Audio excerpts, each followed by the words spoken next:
कृष्ण कृष्ण हरे हरे हरे राम राम राम हरे हरे हरे कृष्ण कृष्ण कृष्ण हरे हरे हरे राम राम हरे हरे कृष्ण कृष्ण कृष्ण हरे हरे हरे राम राम हरे हरे हरे कृष्ण कृष्ण कृष्ण हरे हरे राम राम हरे हरे हरे कृष्ण कृष्ण कृष्ण हरे हरे हरे राम राम हरे हरे हरे कृष्ण हरे कृष्ण हरे हरे कृष्ण। ओम नमो भगवते वासुदेवाय। ओम नमो भगवते वासुदेवाय। ओम नमो भगवते वासुदेवाय।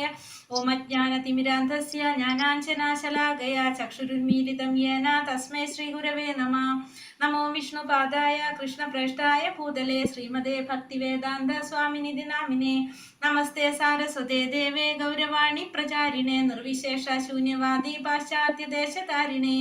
जय श्री कृष्ण चैतन्य प्रभु नित्यानंद श्री अद्वैत गदाधर श्रीवासादि गौर भक्त वृंद।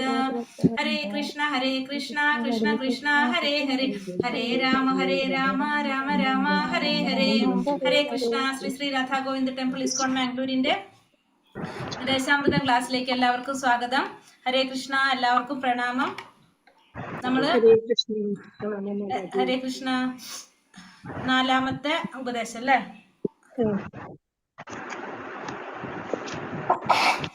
ഹരേ കൃഷ്ണ. ക്ലാസ്സിലേക്ക് പോകാം. നമ്മൾ ഒത്തിരി പിന്നിലായിട്ടുണ്ട്, ഇന്നലെ ക്ലാസ് നടന്നില്ലല്ലോ. നമുക്ക് ലാസ്റ്റ് ഒന്ന് പറയാം കേട്ടോ. ഇതിൽ നമ്മൾ പറഞ്ഞ എന്താണ്? ഭക്തന്മാര് തമ്മിലുള്ള സ്നേഹം കൈമാറ്റം, എങ്ങനെ സ്നേഹത്തിന്റെ ലക്ഷണം അല്ലെ? ദദാതി പ്രതിഗൃഹണാതി ഗുഹ്യമാഖ്യാതി പൃച്ഛതി ഭുങ്ക്തേ ഭോജയതേ ചൈവ ഷഡ്വിധം പ്രീതി ലക്ഷണം. എന്തൊക്കെയാ പറഞ്ഞത്? ദാനം. ഹരകൃഷ്ണ കേൾക്കുന്നില്ല ഞാൻ പറയുന്നേ? കേൾക്കുന്നുണ്ട് മാതാജി. ദാനം ചെയ്യുക, ദാനം സ്വീകരിക്കുക, രഹസ്യങ്ങളായിട്ടുള്ള സംഗതികൾ ചോദിച്ചു മനസ്സിലാക്കുക, രഹസ്യമായിട്ടുള്ള സംഗതികൾ പറയുക, പ്രസാദം കഴിക്കുക, പ്രസാദം കഴിപ്പിക്കുന്നു. ഇത്രയും കാര്യങ്ങൾ ഭക്തന്മാർ തമ്മിലുള്ള സ്നേഹം വർദ്ധിപ്പിക്കാനായിട്ട് സാധിക്കുന്നതാണ് അല്ലെ? അതായത് നമ്മള് ദാനം സ്വീകരിക്കണം, ദാനം കൊടുക്കണം, പിന്നെ രഹസ്യമായ കാര്യങ്ങൾ ചോദിച്ചു മനസ്സിലാക്കണം, പറഞ്ഞു കൊടുക്കണം, പിന്നെ ഭക്ഷണം കഴിക്കാൻ വേണം, കഴിപ്പിക്കാൻ വേണം. ഈ 6 കാര്യങ്ങളാണ് എന്ത്? ഭക്തന്മാർ തമ്മിലുള്ള സ്നേഹത്തിന്റെ ലക്ഷണങ്ങൾ പറയുന്നത്. അപ്പൊ അതിൽ പറയുന്നത് മറ്റുള്ളവർക്ക് ദാനമായി സമ്മാനങ്ങൾ നൽകുക, ദാനമായി ലഭിക്കുന്ന സമ്മാനങ്ങൾ സ്വീകരിക്കുക, തന്റെ രഹസ്യങ്ങൾ വിശ്വാസപൂർവ്വം അറിയിക്കുക, ഉള്ളിലുള്ള സംശയങ്ങൾ വിശ്വാസപൂർവ്വം ചോദിച്ച് മനസ്സിലാക്കുക, പ്രസാദം സ്വീകരിക്കുക, പ്രസാദം നൽകുക എന്നീ 6 കാര്യങ്ങൾ ഒരു ഭക്തനും മറ്റൊരു ഭക്തനും തമ്മിലുള്ള സ്നേഹത്തിന്റെ ലക്ഷണമാകുന്നു. ഈ 6 കാര്യങ്ങളാണ് ഒരു ഭക്തനും മറ്റൊരു ഭക്തനും തമ്മിലുള്ള സ്നേഹത്തിന്റെ ലക്ഷണങ്ങൾ. ഇത്ര മനസ്സിലായതാണല്ലേ എല്ലാവർക്കും? ഈ ഇതിലെന്താ പറയണത്? ഭാവാർത്ഥത്തിൽ പറയണത് മറ്റു ഭക്തന്മാരുമായി കൂടിച്ചേർന്ന് ഭക്തി പ്രവർത്തനങ്ങൾ എങ്ങനെ നിർവഹിക്കാമെന്ന് ശ്രീല രൂപ ഗോസ്വാമി ഈ ശ്ലോകത്തിൽ പറയുന്നു. അപ്പൊ ഭക്തന്മാർ തമ്മിൽ കൂടിച്ചേർന്നിട്ട് എങ്ങനെയാണ് നമുക്ക് ഭക്തി പ്രവർത്തനങ്ങൾ നിർവഹിക്കുക എന്നുള്ളതാണ് ഈ ശ്ലോകത്തിൽ പറയുന്നത്. അപ്പൊ മുഖ്യമായിട്ടും 6 തരത്തിലുള്ള പ്രവർത്തനങ്ങളാണ് ഉള്ളത്. ഒന്നെന്താണ്? ഭക്തന്മാർക്ക് ദാനം കൊടുക്കുക, പിന്നെ അവര് തിരിച്ച് പ്രതിഫലമായിട്ട് നൽകുന്നത് സന്തോഷത്തോടെ സ്വീകരിക്കുക, ഭക്തന്മാരോട് മനസ്സ് തുറന്ന് സംസാരിക്കുക, ഭഗവാനെ ഏകാന്തമായി സേവിക്കേണ്ടത് എങ്ങനെയെന്ന് ചോദിച്ചു മനസ്സിലാക്കുക, ഭക്തന്മാർ തരുന്ന പ്രസാദം സ്വീകരിക്കുക, ഭക്തന്മാർക്ക് പ്രസാദം നൽകി ആദരിക്കുക. നമ്മളിപ്പോ തന്നെ പറഞ്ഞത്. പരമപുരുഷന് നിവേദിച്ചതിന് ശേഷം ഭക്തൻ വിതരണം ചെയ്യുന്ന പ്രസാദം നാം സ്വീകരിക്കണം. അപ്പൊ ഭഗവാന് നിവേദിച്ചതിന് ശേഷം ഭക്തന്മാര് വിതരണം ചെയ്യുന്ന പ്രസാദം നമ്മൾ സ്വീകരിക്കണം. അപ്പൊ പ്രസാദം നമുക്ക് ആര് തന്നാലും നമ്മൾ അപ്പം എന്ത് ചെയ്യണം? അത് സ്വീകരിക്കണം. നമ്മളത് വേണ്ടാന്ന് പറയേണ്ട ആവശ്യം ഇല്ല, ചോദിച്ചു മേടിക്കണം എന്നാ പറയുന്ന പ്രസാദം. പരമപുരുഷന് നിവേദിച്ചതിന് ശേഷം മാത്രം ഭക്തൻ വിതരണം ചെയ്യുന്ന പ്രസാദം നാം സ്വീകരിക്കണം. വിശുദ്ധ ഭക്തന്മാരെ നാം സ്വന്തം ഗൃഹത്തിൽ ക്ഷണിച്ചു വരുത്തി പ്രസാദം നൽകിയും മറ്റെല്ലാ വിധത്തിലും പ്രീതിപ്പെടുത്തണം. അപ്പൊ ഭക്തന്മാരെ നമ്മൾ എന്ത് ചെയ്യണം? നമ്മുടെ വീട്ടിൽ വിളിച്ചു വരുത്തണം, എന്നിട്ട് അവർക്ക് പ്രസാദം നൽകി അവരെ നമ്മൾ പ്രീതിപ്പെടുത്തണം. കാരണം ഭക്തന്മാരെന്ന് പറഞ്ഞാല് ഭഗവാൻ ഏറ്റവും പ്രിയപ്പെട്ടവരാണ് ഭക്തന്മാർ അല്ലെ? ഭഗവാൻ ഇരിക്കുന്നത് എവിടെയാണ്? ഭക്തന്മാരുടെ ഹൃദയത്തിൽ. അപ്പോൾ ഭക്തന്മാരെ നമ്മൾ നമ്മളെ വീട്ടിൽ വിളിച്ചു വരുത്തി അവർക്ക് പ്രസാദം കൊടുക്കണം, അവരെ പ്രീതിപ്പെടുത്തണം. സാധാരണ സാമൂഹിക ജീവിതത്തിൽ പോലും സ്നേഹമുള്ള 2 സുഹൃത്തുക്കൾ തമ്മിൽ ഇതേ തരം വ്യവഹാരങ്ങൾ ഒഴിച്ചുകൂടാത്തവയാണ്. അപ്പൊ സാധാരണ നമുക്കറിയാലോ, നമ്മുടെ സാമൂഹിക ജീവിതത്തിൽ നമ്മൾ ചെയ്യുന്ന കാര്യങ്ങളാണ് ഇതൊക്കെ. നമ്മൾ ബന്ധുക്കളെ വീട്ടിൽ പോകും, അവിടെ നമ്മൾ ഭക്ഷണമൊക്കെ കഴിക്കും, അവർക്ക് സമ്മാനങ്ങളൊക്കെ കൊടുക്കും, നമ്മൾ രഹസ്യങ്ങളൊക്കെ പറയും. ഇതൊക്കെ നമ്മൾ സ്വാഭാവികമായിട്ട് ചെയ്യുന്ന കാര്യങ്ങളാണ്. ഭക്തന്മാർ തമ്മിലുള്ള ഈ 6 തരം കൈമാറ്റങ്ങൾ സുഗമമാക്കുന്നതിനാണ് ഇസ്കോൺ സ്ഥാപിച്ചത്. ഇസ്കോൺ സ്ഥാപിച്ചതിന്റെ ലക്ഷ്യം തന്നെ എന്തിനാണ്? ഇത്തരത്തിലുള്ള കാര്യങ്ങൾ ചെയ്യാൻ വേണ്ടിയിട്ട്. ഈ പറഞ്ഞ 6 തരത്തിലുള്ള കാര്യങ്ങൾ ഈ ഇസ്കോണിൽ ചെയ്യുന്ന കാര്യങ്ങൾ ഇതാണ് അല്ലെ. പ്രസാദം കൊടുക്കുന്നു, പ്രസാദം സ്വീകരിക്കുന്നു, പിന്നെ അതുപോലെ തന്നെ ദാനം കൊടുക്കുന്നു, സ്വീകരിക്കുന്നു, പിന്നെ രഹസ്യമായ കാര്യങ്ങൾ പറഞ്ഞു കൊടുക്കുന്നു, ചോദിച്ചു മനസ്സിലാക്കുന്നു. ഇത്തരം കാര്യങ്ങളാണ് ഇവിടെ നടക്കുന്നത്, ഇസ്കോണിൽ നടക്കുന്നത്. അതിനു വേണ്ടിയിട്ടാണ് ഇസ്കോൺ സ്ഥാപിച്ചത്. സംഘ സംജായതേ കാമ എന്ന് ഭഗവത്ഗീത 2-ാം അധ്യായം 62-ാം ശ്ലോകത്തിൽ പ്രസ്താവിക്കുന്നു. ഒരാളുടെ ആഗ്രഹങ്ങളും ലക്ഷ്യങ്ങളും അയാളുടെ കൂട്ടുകെട്ടിനനുസരിച്ച് രൂപപ്പെടുകയും വളരുകയും ചെയ്യുന്നു. അപ്പൊ ഓരോരുത്തരുടെ നമ്മളെ എന്താ പറയുന്നത്, സംഘ സംജായതേ കാമ എന്ന് പറഞ്ഞാല് നമ്മുടെ ആഗ്രഹങ്ങളും നമ്മുടെ ലക്ഷ്യങ്ങളും എങ്ങനെയാണ് മാറുന്നത്? നമ്മുടെ കൂട്ടുകെട്ടിനനുസരിച്ചാണ് രൂപപ്പെടുന്നത്, വളരുന്നത്. നമ്മളുടെ കൂട്ടുകെട്ട് നല്ലതാണെങ്കിൽ നമ്മൾ സ്വാഭാവികമായിട്ടും എന്താണ് അതിൽ പോകും, അല്ലെങ്കിൽ നമ്മൾ അതിനനുസരിച്ച്. ഇപ്പൊ നമ്മൾ ഭഗവത്ഗീത പഠിക്കുന്നവരാണിരിക്കുമെങ്കിൽ എന്താണ്, എല്ലാവരും ഭഗവാനെ കുറിച്ച് സംസാരിക്കും. അപ്പൊ നമ്മളെ സ്വാഭാവികമായിട്ടും നമ്മുടെ സംസാരങ്ങളും പ്രവർത്തികളും എന്തായിട്ട് വരും? ഭഗവാനുമായി ബന്ധപ്പെട്ട്. അല്ലാത്തവരാണെങ്കിലോ അവര് വേറെ എന്തെങ്കിലും സബ്ജക്റ്റ് ആയിട്ട് സംസാരിക്കുന്നുണ്ടാവുക. അപ്പൊ നമ്മൾ അതിനോടായിരിക്കും കൂടുതലും നമ്മൾ പോകുന്നത്. അപ്പൊ നമ്മുടെ കൂട്ടുകെട്ട് അനുസരിച്ചാണ് നമ്മുടെ സ്വഭാവം രൂപപ്പെടുന്നത്, നമ്മൾക്ക് വളർച്ച ഉണ്ടാകുന്നതും. എല്ലാ ജീവികളിലും കൃഷ്ണപ്രേമം നിത്യപ്രതിഷ്ഠിതമാണ്. ശ്രവണം, എല്ലാവർക്കും കൃഷ്ണപ്രേമം എന്താണ് നിത്യപ്രതിഷ്ഠിതമായിട്ടുള്ളത്? എന്താണ്? ശ്രവണം, കീർത്തനം എന്നിവ കൊണ്ട് ഹൃദയം ശുദ്ധമായാൽ കൃഷ്ണഭക്തി സ്വാഭാവികമായിട്ടും ഉണരും. അപ്പൊ എല്ലാ ജീവികളിലും എന്തുണ്ടാവണം? ഭഗവാനെ കുറിച്ചുള്ള ശ്രവണം, കീർത്തനം ഇവ കൊണ്ട് നമ്മുടെ ഹൃദയം ശുദ്ധമായി കഴിഞ്ഞാൽ കൃഷ്ണഭക്തി സ്വാഭാവികമായിട്ടുണ്ടല്ലോ. അപ്പൊ നമ്മൾ എന്താണ് ചെയ്യേണ്ടത്? ഡെയിലി ശ്രവണ കീർത്തനം, അതായത് ഭഗവാന്റെ നാമം ജപിക്കുക എന്നുള്ളതാണ് നമ്മൾ ഫസ്റ്റ്. നമ്മുടെ പ്രയോറിറ്റി എന്തിനായിരിക്കണം? എപ്പോഴും നാമജപത്തിനായിരിക്കണം. സ്വാഭാവികമായിട്ട് തന്നെ അപ്പൊ നമുക്ക് എന്ത് വരും? കൃഷ്ണഭക്തി ഉയരും. ശ്രവണ കീർത്തനത്തിലൂടെ ഒരാളുടെ ഹൃദയം നേരിട്ട് ശുദ്ധീകരിക്കുന്നു. അപ്പൊ ശ്രവണ കീർത്തനത്തിലൂടെ നമ്മുടെ ഹൃദയം നേരിട്ട് ശുദ്ധീകരിക്കപ്പെടാണ് ചെയ്യുന്നത്. വിശുദ്ധ നാമം ജപിക്കുമ്പോൾ ഒരാൾ ഭൗതിക മാലിന്യങ്ങളിൽ നിന്നും ശുദ്ധീകരിക്കപ്പെടും. അപ്പൊ ഭഗവാന്റെ നാമം ജപിക്കുമ്പോൾ ഭൗതികമായ മാലിന്യങ്ങളിൽ നിന്നും നമ്മൾ ശുദ്ധീകരിക്കപ്പെടാണ് ചെയ്യുന്നത്. ഭൗതികമായ മാലിന്യങ്ങളിൽ നിന്നും ശുദ്ധീകരിക്കണമെങ്കിൽ നമ്മൾ എന്ത് ചെയ്താൽ മതി? അപ്പോ ഭഗവാന്റെ നാമം ജപിക്കുക. നാമജപാണ് ഏറ്റവും പ്രധാനമായിട്ട് ഇപ്പൊ നമ്മളോട് ഇവിടെ പറയുന്നത്. ചേതോദർപ്പണമാർജനം ഭവമഹാധാവാഗ്നി നിർവാപണം ശ്രേയ കൈരവ ചന്ദ്രികാ വിതരണം വിദ്യാവതൂ ജീവനം ആനന്ദാബുധിവർദ്ധനം പ്രതിപദം പൂർണ്ണാമൃതാസ്വാദനം സർവാത്മസ്നപനം പരം വിജയതേ ശ്രീകൃഷ്ണ സങ്കീർത്തനം. ഇത് എവിടത്തെയാണെന്നറിയോ? ഇത് ആരുടെയാണിത്? ഈ ശ്ലോകങ്ങള് ശിഷ്യാഷ്ടകം. ശിഷ്യാഷ്ടകത്തിലെ ചൈതന്യ മഹാപ്രഭുവിന്റെ വരികളാണിത്. അതായത് ശ്രീകൃഷ്ണ സങ്കീർത്തനം, ശ്രീകൃഷ്ണന്റെ സങ്കീർത്തനം വാഴ്ത്തപ്പെടട്ടെ എന്നാ പറയുന്നത്.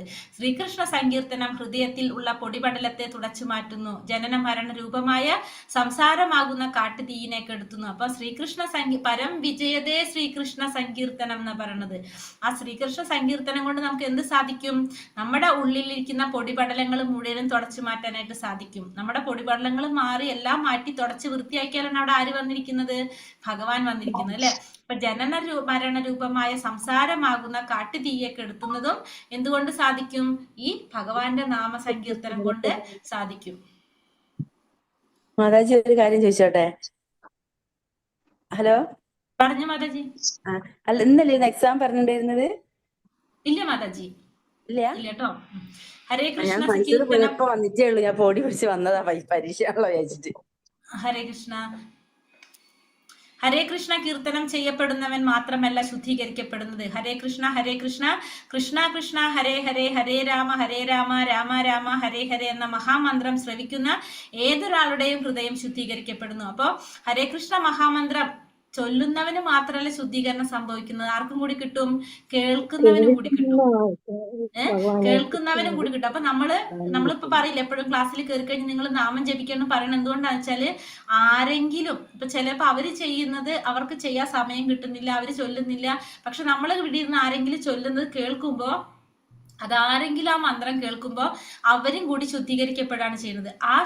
ഒരാളെ നമുക്ക് അതിലേക്ക് ശുദ്ധീകരണത്തിലേക്ക് കൊണ്ടുവരാൻ നമുക്ക് സാധിച്ചു കഴിഞ്ഞാൽ നമ്മൾ ചെയ്യുന്ന ഏറ്റവും വലിയൊരു പുണ്യപ്രവൃത്തിയാണത്, അല്ലെ? ഒരാളെ നമുക്ക് അതിലേക്ക് മാറ്റാൻ സാധിച്ചു കഴിഞ്ഞാൽ നമ്മൾ ചെയ്യുന്ന ഏറ്റവും വലിയ പ്രവൃത്തിയാണെന്ത് അത്. അപ്പൊ അതുകൊണ്ട് നമ്മൾ എന്ത് ചെയ്യണം? നാമം ജപിക്കുക. എങ്ങനെ ചെയ്യണം? ഉറക്കെ ജപിക്കണം. അതായത് അത്യാവശ്യം നമുക്ക് മറ്റുള്ളവർക്ക് കേൾക്കേണ്ട രീതിയിൽ ഭഗവാന്റെ നാമം ജപിക്കുക. അപ്പൊ ചൊല്ലുന്ന വ്യക്തിക്കും കേൾക്കുന്ന വ്യക്തിയും ശുദ്ധീകരിക്കപ്പെടും. ഭഗവാന്റെ നാമങ്ങൾ സങ്കീർത്തനം ചെയ്യുകയോ പ്രചരിപ്പിക്കുകയോ ചെയ്യുന്നത് ഒരു ദാനകർമ്മത്തിന്റെ മഹത്തായ ദൃഷ്ടാന്തമാണ്. അപ്പോൾ ദാനം കൊടുക്കുന്നതിൽ ഏറ്റവും മഹത്തായിട്ടുള്ള ഒരു കാര്യം വേണത് ഭഗവാന്റെ നാമം സങ്കീർത്തനം ചെയ്യുക, അല്ലെങ്കിൽ അത് പ്രചരിപ്പിക്കുക എന്നുള്ളത്. യോഗികളെന്നും കർമ്മികളെന്നും ദാനശീലരെന്നും പറഞ്ഞു നടക്കുന്നവരുമായി ഭക്തർ കൂട്ടുകൂടരുത്. മനുഷ്യ ജീവിതത്തിന്റെ ലക്ഷ്യം പ്രാപിക്കാൻ ഒരാൾ യഥാർത്ഥ കൃഷ്ണാവബോധ പ്രസ്ഥാനക്കാരുമായിട്ട് ഇടപഴകണം. അപ്പൊ നമ്മൾ ഈ യോഗികളോടോ കർമ്മികളോടോ ദാനശീലരോടൊന്നും കൂട്ടുകൂടാനായിട്ട് പാടില്ല. നമ്മുടെ ലക്ഷ്യം നേടണമെങ്കിൽ നമ്മൾ ആരായിട്ടാണ് കൂടേണ്ടത്? കൃഷ്ണാവബോധത്തിലുള്ളവരായിട്ടാണ് കൂടേണ്ടത്. കാരണം യോഗികൾ എന്ന് പറയുമ്പോൾ അവരെന്തായിരിക്കും ചെയ്യുണ്ടാവുന്ന? യോഗ സിദ്ധികളുടെ പിന്നാലെ പോകുന്നവരാകാം. കർമ്മികൾ ഫലം ആഗ്രഹിച്ചുകൊണ്ട് കർമ്മം ചെയ്യുന്നവരാകാം. ദാനം ചെയ്യുന്നവര് പുണ്യഫലങ്ങൾ ആഗ്രഹിച്ചുകൊണ്ട് ചെയ്യുന്നവരായിരിക്കും. അപ്പൊ ഇവരൊക്കെ ഫലം ആഗ്രഹിച്ചുകൊണ്ട് ചെയ്യുന്നവരായിരിക്കും. അപ്പൊ അങ്ങനെയുള്ളവരുമായിട്ട് ഭക്തന്മാര് കൂട്ടുകൂടരുത്. ഭക്തന്മാരാരായിട്ട് കൂട്ടുകൂടണം? കൃഷ്ണാവബോധമുള്ളവരായിട്ട്, കൃഷ്ണാവബോധത്തിൽ ഇരിക്കുന്നവരായിട്ട്. നമ്മുടെ ലക്ഷ്യം ഭഗവാനെ പ്രാപിക്കാന്നാണെങ്കിൽ അങ്ങനെയുള്ളവരായിട്ടായിരിക്കണം നമ്മൾ കൂട്ടുകൂടേണ്ടത്. ഭാഗവതത്തിൽ പറയുന്നത് എന്താണ്? സവൈ പുംസാ പരോ ധർമ്മോ യഥോ ഭക്തിരതോക്ഷചേ അഹൈതുകീയ പ്രതീഹത യേയാത്മാ സുപ്രസീതതി. നമ്മുടെ പരമമായ ലക്ഷ്യം എന്ന് പറയുന്നത് എന്താണ്? പരമപുരുഷനിൽ പരമമായ ഭക്തി ഉണ്ടാകുന്നതിന് കാരണഭൂതമായ വ്യാപാരം ഏതോ അതാണ് മനുഷ്യരുടെ ഏറ്റവും മികച്ച ധർമ്മം. ആ ഭക്തിയാകട്ടെ ലാഭേച്ഛ ഇല്ലാത്തതും തടസ്സമില്ലാത്തതും ആയിരിക്കണം. എന്നാലേ ആത്മാവിന് പൂർണ്ണമായ സംതൃപ്തി ഉണ്ടാകുന്നുള്ളൂ. അപ്പം സവൈ പുംസ പരോ ധർമ്മ യഥോ ഭക്തി രഥോക്ഷജേ അഹൈതുകി അപ്രതിഹത യയാത്മാ സുപ്രസീതതി. അപ്പൊ അതായത് പരമമായ ധർമ്മം, ഒരു മനുഷ്യന്റെ പരമമായ ധർമ്മം എന്ന് പറയുന്നത് അധോക്ഷജൻ വെച്ചാൽ ഭഗവാനാണ്. ആ ഭഗവാനെ സേവിക്കുക എന്നുള്ളതാണ് പരമമായ ധർമ്മം. അതെങ്ങനെയായിരിക്കണം? ലാഭേച്ഛയില്ലാത്തതും തടസ്സമില്ലാത്തതും ആയിരിക്കണം. അഹൈതുകി അപ്രതീഹത യയാത്മാ സുപ്രസീതതി. അത് ലാഭേച്ഛയില്ലാത്തതായിരിക്കണം, തടസ്സമില്ലാത്തതായിരിക്കണം. അങ്ങനെയാണെങ്കിൽ എന്ത് സാധിക്കും? ആത്മാവിന് സംതൃപ്തി ഉണ്ടാക്കാനായിട്ട് സാധിക്കും. അപ്പൊ നമ്മുടെ പരമമായ ധർമ്മം എന്ന് പറയുന്നത് ഭഗവാന്റെ സേവനം ചെയ്യാന്നുള്ളതാണ്. അത് ലാഭമില്ലാതെ, ലാഭേച്ഛയില്ലാതെ, തടസ്സമില്ലാതെ, വിഘ്നമില്ലാതെ നമ്മൾ തുടർച്ചയായിട്ട് ചെയ്തു പോകേണ്ടതായിരിക്കണം. എങ്കിൽ മാത്രമാണ് ആത്മാവിന് സംതൃപ്തി ഉണ്ടാകുന്നുള്ളൂ. സ്പീഡ് കൂടുന്നുണ്ടോ? മനസ്സിലാവുണ്ടോ ഞാൻ പറയുന്നത്? സമാധാനവും ശാന്തിയും മൈത്രിയും ആഗ്രഹിക്കുന്ന ജനങ്ങൾ കൃഷ്ണാവബോധത്തിൽ അധിഷ്ഠിതമായ ധർമ്മവ്യവസ്ഥയെ അനുസരിക്കേണ്ടതാണ്. അപ്പൊ സമാധാനം ആഗ്രഹിക്കുന്നത്, ശാന്തി ആഗ്രഹിക്കുന്നത്, മൈത്രി സ്നേഹബന്ധമൊക്കെ ആഗ്രഹിക്കുന്നവർ എന്ത് വേണം? കൃഷ്ണാവബോധത്തിൽ അധിഷ്ഠിതമായിട്ടുള്ള ധർമ്മവ്യവസ്ഥ. കൃഷ്ണാവബോധത്തിൽ പറയുന്ന ധർമ്മവ്യവസ്ഥ മെയിൻ ആയിട്ടുള്ളത് എന്താണ്? ഭഗവാന്റെ സേവനം, അല്ലെ? പരമമായ ഭഗവത് സേവനം. അത് നമ്മൾ അനുസരിക്കേണ്ടതാണ്. അപ്പൊ നമ്മൾ അത് ചെയ്തു പോകണമെങ്കിൽ സ്വാഭാവികമായിട്ട് നമുക്ക് എന്ത് സംഭവിക്കും? നമുക്ക് എല്ലാവരോടും ആ ഒരു കാരുണ്യഭാവം ഉണ്ടാവും, അല്ലെ? നമ്മളെ മാറ്റം നമുക്ക് പലതരത്തിലും ഇന്ദ്രിയ നിയന്ത്രണം സാധിക്കും. അങ്ങനെ കുറെ കാര്യങ്ങൾ നമ്മൾ അറിയാതെ നമുക്ക് വന്നു ചേരും. അപ്പൊ അതുകൊണ്ട് നമ്മൾ എന്ത് ചെയ്യുക? കൃഷ്ണാവബോധത്തിൽ അധിഷ്ഠിതമായിട്ടുള്ള ധർമ്മവ്യവസ്ഥയെ അനുസരിക്കുക. മായാവാദികൾക്കും നാസ്തികർക്കും നാം ഒന്നും നൽകേണ്ടതില്ല, അവരിൽ നിന്നൊന്നും സ്വീകരിക്കേണ്ടതില്ല. അപ്പൊ മായാവാദികളെയും നാസ്തികർ എന്ന് വെച്ചാല് ആസുരിക സ്വഭാവത്തിലുള്ളവര്, അവർക്കൊന്നും നാം ഒന്നും നൽകേണ്ടത് ആവശ്യമില്ല, അവരെ നമ്മളൊന്നും സ്വീകരിക്കേണ്ടതും ഇല്ല. നാം എപ്പോഴും ഭക്തന്മാരുമായിട്ട് കൂടിക്കഴിയണം. നമ്മളപ്പോ ആരായിട്ടാണ് കൂടേണ്ടത്? ഭക്തന്മാരുമായിട്ടായിരിക്കണം കൂടേണ്ടത്. ഭക്തി സാധനങ്ങളായിട്ടുള്ള യമനിയമങ്ങൾ പാലിക്കണം. ആചാര്യന്മാരുടെ പദവിന്യാസങ്ങളെ അനുസരിക്കണം. ആത്മീയ ഗുരുവിന്റെ നിർദ്ദേശങ്ങളെ പരിപൂർണമായ അനുസരണ ബുദ്ധിയോടുകൂടി അനുഷ്ഠിക്കുകയും വേണം. അപ്പൊ നമ്മള് ഭക്തന്മാരുമായിട്ട് കൂടിക്കഴിയണം. ഭക്തിസാധകമായിട്ടുള്ള യമനിയമങ്ങൾ പാലിക്കണം. ആചാര്യന്മാരുടെ കാലടിപ്പാടുകൾ പിന്തുടരണം. പിന്നെ ഗുരുവിന്റെ നിർദ്ദേശങ്ങൾ അനുസരിക്കുക. അങ്ങനെ അനുസരിക്കുക, ബുദ്ധിയോടുകൂടി അനുഷ്ഠിക്കുകയും ചെയ്യുക. ഇതൊക്കെ നമ്മൾ ചെയ്തുകൊണ്ടിരിക്കുക. ഇതൊക്കെ നമ്മൾ എന്താണ്? യമനിയമങ്ങൾ പാലിക്കണം, ആചാര്യന്മാരുടെ കാലടിപ്പാടുകൾ പിന്തുടരുക, ഗുരുവിന്റെ നിർദ്ദേശങ്ങൾ പാലിക്കുക. ഇതൊക്കെ നമ്മൾ ചെയ്യുമ്പോൾ സ്വാഭാവികമായിട്ട് നമുക്ക് എന്താണ്? നമ്മൾ ഭക്തിയിലേക്ക് മുന്നേറിക്കൊണ്ടേയിരിക്കും. അതായത് ഭക്തന്മാരുമായിട്ട് കൂടിക്കഴിയണം. ഭക്തി ഇല്ലാത്തവരായിട്ട്, നാസ്തികരായിട്ടോ മായാവാദികളായിട്ടോ നമുക്ക് കൂട്ടിക്കൂടേണ്ട ആവശ്യം ഇല്ല. ദദാതി തത്വം അനുസരിച്ച് ഒരു മുതിർന്ന ഭക്തൻ തന്റെ സമ്പാദ്യത്തിന്റെ 50% ഈശ്വരനെയും ഈശ്വരന്റെ ഭക്തന്മാരെയും സേവിക്കുന്നതിനായിട്ട് ചിലവ് ചെയ്യണം. അത് നമ്മള് രൂപഗോസ്വാമിയെ കുറിച്ച് പറഞ്ഞപ്പോ പറഞ്ഞില്ലേ, എന്താ ചെയ്യേണ്ടത്? അദ്ദേഹം 50% ഭഗവാനും ഭഗവാന്റെ ഭക്തന്മാർക്കും, 25% സ്വന്തം ആവശ്യത്തിനും, 25% കുടുംബത്തിലുള്ളവരുടെ ബന്ധുക്കളുടെ ആവശ്യങ്ങൾക്കും മാറ്റിവെച്ചു. അത് തന്നെയാണ് ഇവിടെ പറയുന്നത്. അപ്പൊ ദദാതി തത്വം അനുസരിച്ച് മുതിർന്ന ഭക്തൻ എന്താ ചെയ്യേണ്ടത്? തന്റെ സമ്പാദ്യത്തിന്റെ 50% ഭഗവാന്റെയും ഭഗവാന്റെ സേവന്മാരുടെയും സേവിക്കുന്നതിനായിട്ട് ചെലവാക്കേണ്ടതാണ്. ഇത്രയേ ഉള്ളൂ നമ്മൾ ഇതിൽ പറയുന്നത്. ഹരേ കൃഷ്ണ. അപ്പൊ ഇതില് എന്താ പറയുന്നത്? മെയിനായിട്ട് ഒരു 4-ാമത്തെ ശ്ലോകം അല്ലെ? ഒന്നാമത്തെ അറിയാലോ ആൻസർ എന്താണ്? 4-ാമത്തെ ശ്ലോകത്തിൽ എന്താ പറയുന്നത്? ദാനം ചെയ്യുക, ദാനം സ്വീകരിക്കുക, രഹസ്യമായ സംഗതികൾ പറഞ്ഞു കൊടുക്കുക, ചോദിച്ച് മനസ്സിലാക്കുക, പ്രസാദം കഴിക്കുക, കഴിപ്പിക്കുകയും ചെയ്യുക. അതെ. അപ്പൊ ഈ കാര്യങ്ങളിൽ ദാനം കൊടുക്കുക, സ്വീകരിക്കുക, പ്രസാദം ഭക്ഷിക്കുക, ഭക്ഷിപ്പിക്കുക, രഹസ്യമായ കാര്യങ്ങൾ ചോദിച്ചു മനസ്സിലാക്കുക, പറഞ്ഞു കൊടുക്കുക. ഈ 6 കാര്യങ്ങളാണ് ഭക്തന്മാർ തമ്മിലുള്ള സ്നേഹത്തിന്റെ ലക്ഷണം. 2-ാമത്തെ ക്വസ്റ്റ്യൻ എന്താണ്? എന്നതുകൊണ്ട് അർത്ഥമാക്കുന്നത് എന്താണ് അർത്ഥാക്കുന്നത്? ഒരാളുടെ ആഗ്രഹങ്ങളും ലക്ഷ്യങ്ങളും അയാളുടെ കൂട്ടുകെട്ടനുസരിച്ച് മാറിക്കൊണ്ടിരിക്കും. നമ്മൾ ആരായിട്ടാണ് കൂടുന്നത് അവര് പറയുന്ന അനുസരിച്ച് നമ്മൾ നടക്കും. അതായത് ഇപ്പൊ നമ്മളോട് പറയണം എന്തിനാ വെറുതെ 8:30 കയറിയിട്ട് ക്ലാസ് ഒക്കെ കേൾക്കണ, നമുക്ക് സിനിമയ്ക്ക് പോവാന്ന് പറഞ്ഞാൽ അങ്ങനെ 2 ദിവസം നമ്മൾ അങ്ങനത്തെ കൂടെ കൂടിക്കഴിഞ്ഞാൽ 3-ാമത്തെ ദിവസം തൊട്ട് നമ്മൾ എന്ത് ചെയ്യും? ഇത് ക്ലോസ് ചെയ്യും, നമ്മൾ അതിലേക്ക് മാറും അല്ലെ? അത്ര ഉള്ള വ്യത്യാസം. അപ്പൊ നമ്മൾ എന്ത് ചെയ്യാ? നമുക്ക് മനസ്സിലാക്കി കഴിഞ്ഞാൽ അത് അവിടെ കട്ട് ചെയ്യുക പതുക്കെ. പക്ഷെ കട്ട് ചെയ്യുന്ന വെച്ചാൽ കട്ടൻറേറ്റ് ആയിട്ട് പറയല്ല വേണ്ടത്, പതുക്കെ നമ്മൾ അത് അവോയ്ഡ് ചെയ്ത് കൊണ്ടുവരാം. അങ്ങനെ ചെയ്യാനായിട്ട് നമുക്ക് ടെൻഷനും ഉണ്ടാവില്ല, പ്രശ്നം ഉണ്ടാവില്ല. ഇതിലാവുമ്പോൾ നമുക്ക് അത്യാവശ്യം എന്താണ്? സന്തോഷം കിട്ടും, സമാധാനം കിട്ടും. ഭഗവാനെ കുറിച്ച് കേൾക്കുമ്പോൾ നമുക്ക് അറിയാതെ പ്യൂരിഫിക്കേഷൻ വന്നുകൊണ്ടിരിക്കും. അപ്പൊ അങ്ങനെ ചെയ്യാനായിട്ട് സാധിക്കും. ആഗ്രഹങ്ങളും ലക്ഷ്യങ്ങളും മാതാജി, ഒരാളുടെ ആഗ്രഹങ്ങളും ലക്ഷ്യങ്ങളും പിന്നെന്തോ പറഞ്ഞു? അയാളുടെ കൂട്ടുകെട്ടിനനുസരിച്ച് വളരുന്നതും. 3-ാമത്തെ ചോദ്യം എന്താ മാതാജി? ദദാതി തത്വം അനുസരിച്ച് ഭക്തൻ എന്താണ് ചെയ്യേണ്ടത്? 50% ഭഗവാന്റെ അല്ലെങ്കിൽ ഭക്തന്റെ കാര്യങ്ങൾക്ക് വേണ്ടിയിട്ട് നീക്കി വെക്കാം. 25% സ്വന്തം കാര്യത്തിനും 25% ബന്ധുക്കളുടെ ആവശ്യങ്ങൾക്കും. പിന്നെ അടുത്തത്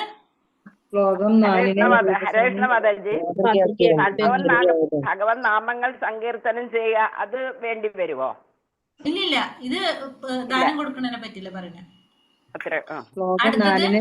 അതൊന്നും കൂടെ പറയൂ. മാതൃകയായത് എങ്ങനെ? 3-ാമത്തെ ചോദ്യത്തിന്റെ ഉത്തരം ഒന്നുകൂടെ പറയൂ മാതാജി. 50% ഭഗവാന്റെ ആവശ്യങ്ങൾക്കും, അതായത് ഭക്തന്മാരുടെ ആവശ്യങ്ങൾക്കും, 25% സ്വന്തം ആവശ്യത്തിനും, 25% ബന്ധുക്കളുടെ ആവശ്യത്തിനും വേണ്ടി നീക്കിവെച്ചു. അതാണ് ദദാതി തത്വം അനുസരിച്ച് രൂപഗോസ്വാമി മാതൃകയായിട്ടുള്ളത്. അടുത്ത ക്വസ്റ്റ്യൻ ഏതാ മാതാജി? അതാണ് ഇപ്പൊ നമ്മളിപ്പോ പറഞ്ഞത് തന്നെ.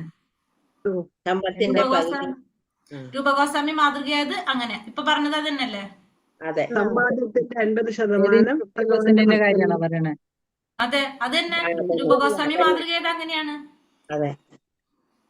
അടുത്തത് അന്താരാഷ്ട്ര കൃഷ്ണ സമിതി സ്ഥാപിച്ചത് എന്തിനാണ്? ഭക്തന്മാര് തമ്മിലുള്ള ഈ പറഞ്ഞ കാര്യങ്ങള് സുഗമമാക്കി നടക്കാൻ വേണ്ടിട്ട്.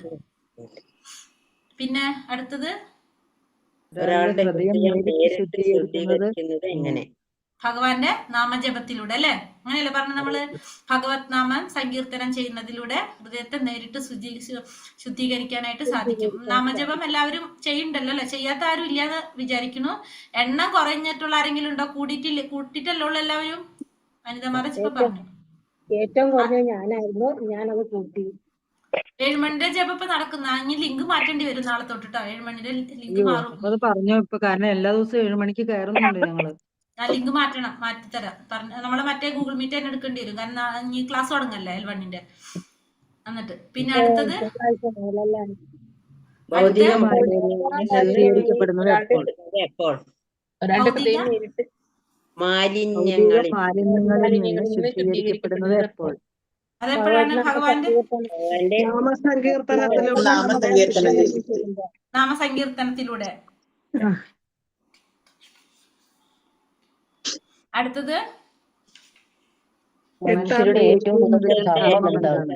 ധർമ്മം എന്താണ്? ഏതാണ്? ഭഗവത് സേവനം. പരമപുരുഷോത്തമനിൽ പരമമായ ഭക്തി ഉണ്ടാകുന്നതിന് കാരണഭൂതമായ വ്യാപാരം ഏതാണോ അതാണ് മനുഷ്യരുടെ ഏറ്റവും മികച്ച അതായത് ധർമ്മം. ഭഗവാനെ സേവിക്കുക. സവൈ പുംസ പരോധർമ്മ യഥോ ഭക്തി അധോക്ഷജ. അധോക്ഷജന്റെ സേവനാണ് പരമമായ ധർമ്മം. അധോക്ഷജൻ എന്ന് വെച്ചാൽ ഭഗവാൻ തന്നെ കേട്ടോ. ഒന്നാമത്തെ സ്കന്ധത്തില് 2-ാം അധ്യായത്തിൽ 6-ാമത്തെ ശ്ലോകത്തിൽ പറയുന്നത്. പൂർണ്ണ സംതൃപ്തി ഉണ്ടാകുന്നത് എപ്പോൾ? അത് തന്നെയാണ് അതിന്റെ ആൻസറും. അത് തന്നെയാണ്. എപ്പോഴുണ്ടാക്കുന്നത്?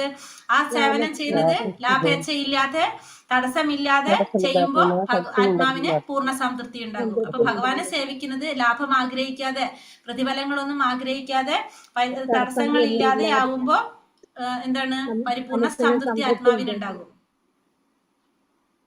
മനസ്സെന്ന് പറയുന്നത് തന്നെയാണോ ആത്മാവ്? കഴിഞ്ഞോ? കിട്ടിയോ? ഇനിയുണ്ട് ചോദ്യം? ഇല്ല. മനസ്സിലായ എല്ലാവർക്കും? മനസ്സിലായി മാഡം. ഇനി അടുത്തേക്ക് പോട്ടെ. ഞാൻ അതിനാണ് ഈ ഓടിപ്പോയത്. കൃഷ്ണ. അപ്പോ 5-ാമത്തെ ശ്ലോകം 5 ഉപദേശം. 5-ാമത്തെ ഉപദേശം. ഇനിയിപ്പോ നമുക്ക് എന്തറിയണം? ഭക്തന്മാരറിയണം അല്ലെ? ഇപ്പൊ ഇവിടെ നമ്മൾ ഇതിൽ പറഞ്ഞെന്താണ്? ഒരു മിനിറ്റ് ഒന്ന് പറഞ്ഞിട്ട് തുടങ്ങാം. നമ്മളിപ്പോ ഇതിൽ പറഞ്ഞത് എന്താണ്? ഭക്തന്മാര് തമ്മിൽ ദാനം കൊടുക്കണം, ദാനം സ്വീകരിക്കണം, പ്രസാദം കഴിക്കണം, കഴിപ്പിക്കണം, പിന്നെ രഹസ്യങ്ങൾ പറഞ്ഞു കൊടുക്കണം. അപ്പൊ നമുക്ക് എന്തറിയണം? ആദ്യം തന്നെ ഭക്തന്മാരെ മനസ്സിലാക്കണം. അതല്ലാതെ ഇപ്പൊ ഒരു പുതിയത് ഇന്ന് വന്നൊരു ഭക്തനോട് നമ്മൾ രഹസ്യം ചെന്ന് പറയാൻ കഴിഞ്ഞു കഴിഞ്ഞാൽ ചിലപ്പോ ബുദ്ധിമുട്ടാകും അല്ലെ? അപ്പൊ നമുക്ക് ഭക്തന്മാരെ നമുക്ക് മനസ്സിലാക്കാൻ സാധിക്കണം. ഇനി ആരൊക്കെയാണ് ഭക്തിയിൽ മുന്നേറിയിട്ടുള്ളവരാരാണ്, തുടക്കത്തിലുള്ളവരാരാണ്, കുറച്ചിങ്ങനെ മധ്യത്തിൽ നിൽക്കുന്നവരാരാണെന്നൊക്കെ നമുക്കറിയണം. അപ്പൊ അതാണ് ഇനി അടുത്ത ഉപദേശത്തില് പറയുന്നത്. അപ്പൊ ആദ്യത്തെ 4 ഉപദേശം നമ്മൾ കണ്ടു. ഒന്ന് ഗുരുവിന് വേണ്ട യോഗ്യതകൾ കണ്ടു, ഭക്തിയെ നശിപ്പിക്കുന്ന കാര്യങ്ങൾ കണ്ടു, ഭക്തിയെ പ്രോത്സാഹിപ്പിക്കുന്ന കാര്യങ്ങൾ കണ്ടു, ഭക്തന്മാർ തമ്മിലുള്ള സ്നേഹബന്ധം എങ്ങനെയായിരിക്കണം, അതിന്റെ സ്നേഹ ലക്ഷണം കണ്ടു. ഇനി 5-ാമത്തത് ഭക്തന്മാരുടെ തലങ്ങൾ. ഓരോ ഭക്തന്മാരുടെ തലങ്ങൾ, ഓരോ ഭക്തന്മാരും ആരാണ് ഏറ്റവും ടോപ്പിൽ വരുന്നത്, എങ്ങനെയുള്ളവരാണ് മധ്യത്തിൽ വരുന്നത്, എങ്ങനെയുള്ളവരാണ് തുടക്കക്കാർ. അതാണ് ഇനി നമ്മൾ പഠിക്കുന്നത്. അതാണ് 5-ാമത്തെ ഉപദേശത്തില് പറയുന്നത്.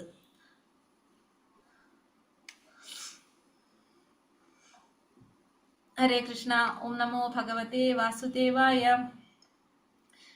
ശ്ലോകം 5. കൃഷ്ണേതി യസ്യ ഗിരിതം മനസാന്ദ്രിയേത ദീക്ഷാസ്തി ചേത് പ്രണതിഭിശ്ച ഭജന്തമീശം ശുശ്രൂഷയാ ഭജന വിജ്ഞമനന്യമന്യ നിന്ദാതിശൂന്യഹൃദമീപ്സിത സങ്കലഭ്യ. കൃഷ്ണേതി യസ്യ ഗിരിതം മനസാന്ദ്രിയേത ദീക്ഷാസ്തി ചേത് പ്രണതിഭിശ്ച ഭജന്തമീശം ശുശ്രൂഷയാ ഭജന വിജ്ഞമനന്യമന്യ നിന്ദാതിശൂന്യഹൃദമീപ്സിത സങ്കലഭ്യ. ഹരേ കൃഷ്ണ. ചൊല്ലിക്കോളൂ, എല്ലാവരും കൂടി ചൊല്ലിക്കോളൂ.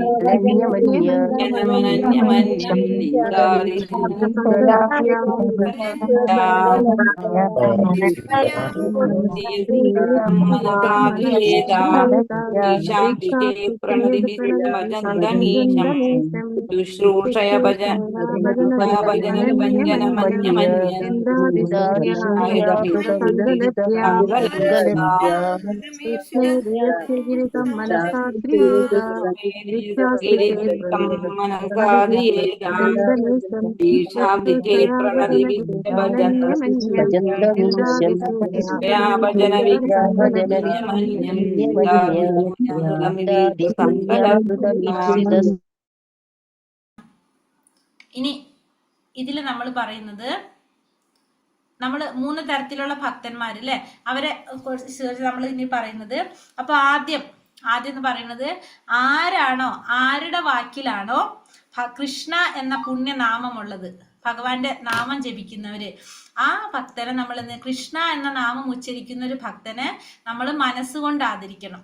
ഭഗവാൻ കൃഷ്ണന്റെ പുണ്യനാമം കീർത്തനം ചെയ്യുന്ന ഭക്തനെ മനസ്സുകൊണ്ട് ബഹുമാനിക്കേണ്ടതാണ്. അപ്പൊ അതായത് ആരുടെ വാക്കിലാണോ ആരുടെ സംഭാഷണത്തിലാണോ കൃഷ്ണ എന്ന പുണ്യനാമമുള്ളത്, അതായത് തുടക്കത്തിലുള്ള ഭക്തൻ കൃഷ്ണ എന്ന് ഉച്ചരിക്കുന്ന ഒരു ഭക്തനാണെങ്കിൽ ആ ഭക്തനെ നമ്മൾ എങ്ങനെ മാനിക്കണം? മനസ്സുകൊണ്ട് ബഹുമാനിക്കണം. മനസ്സുകൊണ്ട്, അവിടെ നമ്മൾ പറഞ്ഞാൽ മനസ്സുകൊണ്ട് ബഹുമാനിക്കണം. അപ്പൊ കൃഷ്ണ എന്ന പുണ്യനാമം ഉച്ചരിക്കുന്ന ഭക്തനെ മനസ്സുകൊണ്ട് ബഹുമാനിക്കണം. മനസ്സിലായോ? ഒന്നാമത്തെ തുടക്കത്തിലുള്ള ഭക്തന്മാര്, അപ്പൊ അവർക്കൊന്നും അറിയില്ല, അവർ കൃഷ്ണന്റെ ഭഗവാന്റെ നാമം ചൊല്ലാൻ പറഞ്ഞ അവർ കൃഷ്ണ എന്നുള്ള നാമം ചൊല്ലുന്നുണ്ടെങ്കിൽ, കൃഷ്ണ എന്ന് ചൊല്ലുന്നവരാണെങ്കിൽ അവരെ നമ്മൾ എങ്ങനെ മാനിക്കണം? മനസ്സുകൊണ്ട് അവരെ ബഹുമാനിക്കണം. ഒന്നാമത്തെ കാറ്റഗറി. മനസ്സിലായോ? രണ്ടാമത്തവര് ഗുരുവിൽ നിന്ന് ദീക്ഷ സ്വീകരിച്ച് ഭഗവാനെ ഭജിച്ചുകൊണ്ടിരിക്കുന്ന ഭക്തനെ വിനയപൂർവ്വം വന്ദിച്ചാതിരിക്കണം. അപ്പൊ രണ്ടാമത്തെ ഭക്തന്മാര് ഗുരുവിൽ നിന്ന് ദീക്ഷ സ്വീകരിച്ചു ഭഗവാന്റെ നാമം ജപിച്ചുകൊണ്ടിരിക്കുന്ന ഭക്തന്മാര്, അങ്ങനെയുള്ളവരെ നമ്മള് പ്രണാമം ചെയ്തുകൊണ്ടാതിരിക്കണം. അങ്ങനെയുള്ള ഭക്തനെ കണ്ട നമ്മൾ എന്ത് ചെയ്യണം? വന്ദിക്കണം. അവരെ പ്രണാമം ചെയ്തുകൊണ്ട് നമ്മൾ ആദരിക്കണം. അപ്പൊ ഫസ്റ്റത്തെ ഭക്തനെ നമ്മൾ മനസ്സുകൊണ്ട് ബഹുമാനിച്ചാൽ മതി. അവരെ നമ്മൾ ചെന്ന് പ്രണാമം ചെയ്യേണ്ട, നമ്മൾ എന്ത് ചെയ്താൽ മതി? മനസ്സുകൊണ്ട് ബഹുമാനിക്കണം അവരെ. രണ്ടാമത്തെ ഭക്തന്മാര് ദീക്ഷ സ്വീകരിച്ച് ഭഗവാന്റെ നാമം ജപിച്ചുകൊണ്ടിരിക്കുന്ന ഭക്തന്മാര്, ഭഗവാന്റെ സേവനം ചെയ്തുകൊണ്ടിരിക്കുന്ന ഭക്തന്മാര് നമ്മൾ എങ്ങനെ ആദരിക്കണം? പ്രണാമം ചെയ്തുകൊണ്ടായിരിക്കണം അങ്ങനെയുള്ളവരെ ആദരിക്കേണ്ടത്. നമസ്കാരം ചെയ്തുകൊണ്ട് ആദരിക്കണം, പ്രണാമം ചെയ്തുകൊണ്ട് ആദരിക്കുക. ഇനി മൂന്നാമത്തെ ഭക്തന്മാര്, അവര് മനസ്സിനെ മറ്റൊന്നിലേക്കും വ്യതിചലിപ്പിക്കാതെ ഭക്തിമാർഗത്തിൽ മുന്നേറിയവനും മറ്റുള്ളവരെ നിന്ദിക്കുക മുതലായ പ്രവണതകൾ തീരെ ഇല്ലാത്ത ഹൃദയത്തോടു കൂടിയമായ ശുദ്ധ ഭക്തന്മാരെ ശ്രദ്ധാപൂർവം സേവിക്കുകയും അവരുമായി കൂടിക്കഴിയുകയും വേണം. അതായത് മൂന്നാമത്തെ പറയുന്നത് മറ്റുള്ളവരെ നിന്ദിക്കാത്ത, അതായത് ദീക്ഷ സ്വീകരിച്ച ഭക്തന്മാരായിരിക്കും വേറെ ഒന്നിനെ കുറിച്ചും ചിന്തി ഉണ്ടാവില്ല, ഭഗവാന്റെ സേവനം മാത്രം ലക്ഷ്യമാക്കി കൊണ്ടുപോകുന്ന, മറ്റുള്ളവരെ ആരെയും നിന്ദിക്കാത്ത, മറ്റുള്ളവരെ തെറ്റുകളൊന്നും കാണാത്ത, മറ്റുള്ളവരെ നിന്ദിക്കാത്ത, എപ്പോഴും ഭഗവത് സേവനം മാത്രം ചെയ്തു കൊണ്ടുപോകുന്ന ഭക്തന്മാരെ എങ്ങനെ സേവനം ചെയ്തുകൊണ്ട് ആദരിക്കണം. അവരെ നമ്മൾ എന്ത് ചെയ്യണം? സേവിക്കണം. അവർക്ക് സേവനം ചെയ്തുകൊണ്ട് ആദരിക്കണം. അപ്പൊ 3 തരത്തിലുള്ള ഭക്തന്മാരെ കുറിച്ചാണ് നമ്മളിവിടെ പറഞ്ഞത്. ഒന്നാമത്തെ ഭക്തൻ എന്ന് പറയുന്നത് എങ്ങനെയാണ്? ഭഗവാന്റെ നാമം ജപിക്കുന്ന ഭക്തനാണ്. അങ്ങനെയുള്ള ഭക്തനെ നമ്മള് മനസ്സുകൊണ്ട് ബഹുമാനിക്കണം.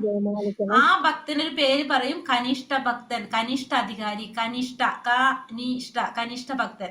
അവരെ പറയുന്ന പേരാണ് കനിഷ്ഠ ഭക്തൻ. അപ്പൊ കനിഷ്ഠ ഭക്തനെ, കനിഷ്ഠ അധികാരിയെ നമ്മള് മനസ്സുകൊണ്ട് ആദരിക്കണം. രണ്ടാമത്തെ ഭക്തൻ എന്ന് പറയുന്നത് ദീക്ഷ സ്വീകരിച്ചവരായിരിക്കും, ഭഗവാന്റെ നാമം ജപിച്ചുകൊണ്ട് ഭക്തിയുത സേവനം ചെയ്യുന്ന ഭക്തന്മാരാണ്. അങ്ങനെയുള്ളവരെ നമ്മൾ എങ്ങനെ ആദരിക്കണം? പ്രണാമം ചെയ്തുകൊണ്ട് ആദരിക്കണം. രണ്ടാമത്തെ കാറ്റഗറിയിലുള്ളവരെ പ്രണാമം ചെയ്തുകൊണ്ട് ആദരിക്കണം.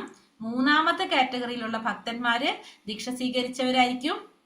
അവരാണ് രണ്ടാമത്തെ കാറ്റഗറിയിലാണ് മധ്യമ ഭക്തർ, മധ്യമാധികാരി എന്ന് പറയും. രണ്ടാമത്തെവരെ മധ്യമാധികാരി, മധ്യമ ഭക്തർ എന്ന് പറയും. മൂന്നാമത്തെ കാറ്റഗറിയിലുള്ളവര് ദീക്ഷ സ്വീകരിച്ചവരാണ്. അവർക്ക് ഭഗവാന്റെ സേവനമല്ലാതെ വേറെ ഒന്നുമില്ല. അവര് ഏത് സമയത്തും എങ്ങനെ കൃഷ്ണാവബോധം പ്രചരിപ്പിക്കുക, എങ്ങനെ ഭഗവാന്റെ സേവനം ചെയ്തുകൊണ്ടിരിക്കുക, മറ്റുള്ളവരെ എങ്ങനെ കൃഷ്ണാവബോധത്തിലേക്ക് കൊണ്ടുവരാ എന്ന് മാത്രം ചിന്തിച്ചു കൊണ്ടിരിക്കുന്ന, മറ്റുള്ളവരെ നിന്ദിക്കാത്ത, മറ്റുള്ളവരുടെ യാതൊരു തരത്തിലുള്ള തെറ്റുകളോ കുറ്റങ്ങളോ കാണാത്ത, അങ്ങനെ ഒന്നും ചെയ്യാത്ത പരിശുദ്ധ ഭക്തന്മാര്, ശുദ്ധ ഭക്തന്മാരെ നമ്മൾ സേവനം ചെയ്തുകൊണ്ട് ആദരിക്കണം. അങ്ങനെയുള്ളവരെ നമ്മൾ എന്ത് ചെയ്തിരിക്കണം? അവർക്ക് സേവനം ചെയ്തു കൊടുക്കണം, സേവനം ചെയ്യുക. അതാണ് ഉത്തമ ഭക്തർ, ഉത്തമാധികാരി. മൂന്നാമത്തത് ഉത്തമാധികാരി അല്ലെങ്കിൽ ഉത്തമ ഭക്തർ എന്ന് പറയും. അപ്പൊ 3 തരത്തിലുള്ള കാറ്റഗറി: ഒന്ന് കനിഷ്ഠാധികാരി, മധ്യമാധികാരി, ഉത്തമാധികാരി. ഇപ്പൊ കനിഷ്ഠ ഭക്തൻ എന്ന് പറഞ്ഞാല് ഭഗവാന്റെ നാമം ജപിക്കുന്നുണ്ടെന്ന് മാത്രം, ഭഗവാനിൽ മുഴുവൻ വിശ്വാസമൊന്നുമില്ല, പക്ഷെ അവരെന്ത് ചെയ്യണു? നാമം ജപിക്കണമെന്ന് മാത്രം. അവരാണ് കനിഷ്ഠ ഭക്തന്മാര്. അവർക്ക് ഒന്നും അറിയില്ല, അവർക്ക് നമ്മൾ ഈ പറഞ്ഞ പോലത്തെ നിയമങ്ങൾ അറിയില്ല, ഒന്നും അറിയില്ല. അവര് അമ്പലത്തിൽ പോകുന്നു, ഭഗവാൻ അമ്പലത്തിൽ ഉണ്ടെന്നുള്ള വിശ്വാസത്തിൽ അവർ അമ്പലത്തിൽ പോകുന്നു, ഭഗവാനെ പ്രാർത്ഥിക്കുന്നു, പൂജ ചെയ്യുന്നു, പുഷ്പാഞ്ജലി ചെയ്യുന്നു. ഇതൊക്കെ ആര് ചെയ്യും? കനിഷ്ഠ ഭക്തന്മാര് ചെയ്യും. രണ്ടാമത്തെ ഭക്തന്മാര് ഗുരുവിൽ നിന്ന് ദീക്ഷ സ്വീകരിച്ചവരായിരിക്കും, ഭഗവാന്റെ സേവനം ചെയ്യുന്നവരായിരിക്കും, ഭഗവാന്റെ നാമം ജപിച്ചുകൊണ്ടിരിക്കുന്നവരായിരിക്കും. ഇവർക്ക് ശാസ്ത്രങ്ങളെ കുറിച്ച് 100% അറിവൊന്നും ഉണ്ടാവില്ല, ശാസ്ത്രങ്ങളെ കുറിച്ച്. പക്ഷെ ഇവർക്ക് മധ്യമാധികാരി കനിഷ്ഠാധികാരി ആരാണെന്നും ഉത്തമാധികാരി ആരാണെന്നും വേർതിരിച്ചറിയാനായിട്ട് സാധിക്കും. കനിഷ്ഠ ഭക്തന്മാർക്ക് അത് സാധിക്കില്ല. കനിഷ്ഠ അധികാരികൾക്ക് എന്ത് സാധിക്കില്ല?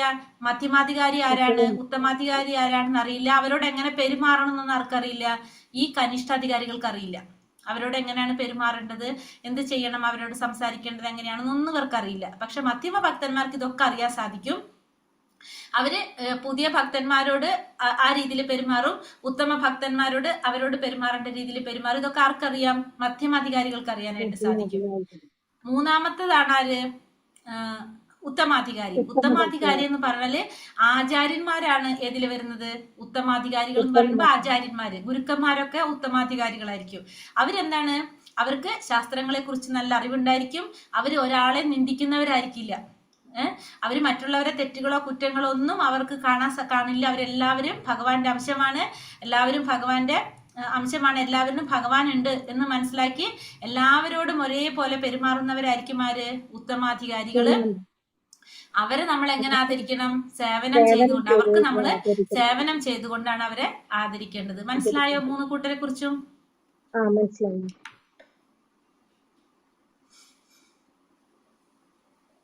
അവരുടെ വാക്കിലാണ് കൃഷ്ണനാമയുള്ളത്. അങ്ങനെ മനസ്സുകൊണ്ട് ബഹുമാനിക്കണം. കനിഷ്ഠഭക്തി.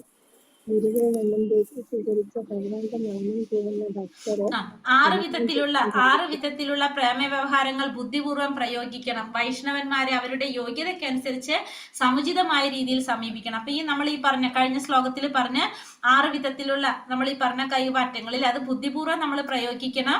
അപ്പൊ അത് വൈഷ്ണവന്മാരുടെ യോഗ്യത അനുസരിച്ച് നമ്മൾ സുചിതമായ രീതിയിലായിരിക്കണം നമ്മൾ ഓരോരുത്തരെയും സമീപിക്കേണ്ടത്. ആ യോഗ്യതയ്ക്ക് അനുസരിച്ചായിരിക്കണം ഓരോരുത്തരെയും സമീപിക്കേണ്ടത്. അപ്പൊ ഈ പദ്യത്തിൽ പറഞ്ഞിരിക്കുന്നത് കനിഷ്ഠാധികാരി, മധ്യമാധികാരി, ഉത്തമാധികാരി, ഇങ്ങനെ 3 തരത്തിലുള്ള ഭക്തന്മാരോട് നമ്മൾ എങ്ങനെയാണ് പെരുമാറേണ്ടതെന്നാണ് ഈ ശ്ലോകത്തില് നമ്മളോട് പറയുന്നത്.